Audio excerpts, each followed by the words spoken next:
På dette kamera så har vi E-mount, ligesom vi kender den for en FS700. E-mountet giver selvfølgelig mulighed for at komme kompatibel med adapters, så du kan få andre former for optikker fra f.eks. Canon eller Nikon. Så det er et vældig fleksibelt kamera. E-mount er meget kort distance fra chippen. Derudover så har vi indbygget 4K til Ultra HD.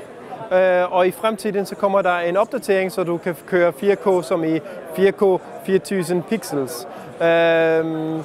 Vi kan komme op på 60 frames per second, når vi jobber i 4K. Men hvis du jobber i Full HD, så kan vi komme op på 180 frames per second. Ligesom for eksempel F5-kameraet. Faktisk så har F7 og F5-kameraet præcis den samme chip.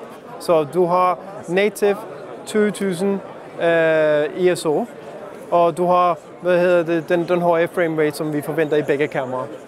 Så har du selvfølgelig også i kameraet, når du køber den, så får du en viewfinder, og du får dette famøse håndtag med assign buttons og menu control og record startup. Hvis du køber den nye Glück, som findes, som er en 780 til 135 zoom, så har du en elektronisk zoom indbygget i en zoom-motor indbygget i Glücken, så du kan kontrollere den med kameraet. Tryck REC.